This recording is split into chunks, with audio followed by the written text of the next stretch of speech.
நம்ம இப்போ ரீசெண்டாக ஒகேனக்கல் வரையும் போயிருந்தோம் நம்ம ஊர்லேருந்து. பெண்ணாகரத்தை தாண்டி ஒரு 9 கிலோமீட்டர் இருக்குங்க. நடுவில் ஒரு செக் போஸ்ட் இருந்தது. இந்த செக் போஸ்ட் எதுக்கு இருக்குன்னே தெரியல. நாங்கள் கூட ஃபஸ்ட்டு என்ன நினச்சோம், ஃபாரஸ்ட்டில் இருக்கிறதுனால ஃபாரஸ்ட் டிபார்ட்மெண்ட் நினச்சோம். கொஞ்சம் நேரம் கழிச்சு தான் தெரியும் இது வந்து ஒரு வகையான டோல் ரோடுன்னு நினைக்கிறேன். இது வந்து டோல் ரோடு பார்த்தீங்கன்னா மேனுவல் சிஸ்டமாக இருக்குது. எதுக்கு நிறுத்துறாங்க, ஏன் நிறுத்துறாங்க, எதுக்காக பில் போடுறாங்கன்னு எதுவுமே சொல்ல கிடையாது. எடுங்க காசை எடுங்க, 100 ரூபாய் கொடுங்க, அப்போ தான் இதை விட்டு கிளம்ப முடியும், நீங்கள் ஒகேனக்கலை ரீச் பண்ண முடியும்னு சொல்கிறாங்க. ஒரு ப்ராப்பரான ரீசன் ஏன் வந்து அந்த டோல் வாங்குறாங்கன்றது கூட ஒரே ஒரு எக்ஸ்ப்ளனேஷன் கூட கிடையாது.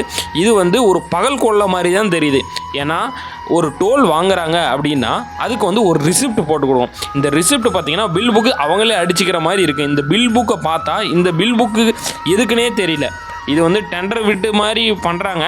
இது வந்து ஆக்ஷன் வந்து தருமபுரி கலெக்டரேட்டில் தான் எடுக்கணும். இந்த அமௌண்ட் டைரெக்டாக திருப்பும் கவர்மெண்ட்டுக்கு தான் போய் சேருதா, இல்லை டெண்டருக்கு இத்தனை 1000 அமௌண்ட்டுன்ற மாதிரி கட்டுறாங்களா, அது மாதிரி எதுவுமே தெரியாத ஃபுல்லாக இந்த அமௌண்ட்டு கொடுங்கன்ற ஒரே டார்கெட் மைண்டோட பேசுகிறாங்க. மணி மைண்டடாக மட்டும்தான் இருக்காங்க. பீப்புள் வந்து டைரெக்டாக அந்த டூரிசமை என்ஜாய் பண்ணுன்ற மாதிரி நினைக்கவே மாட்டாங்க.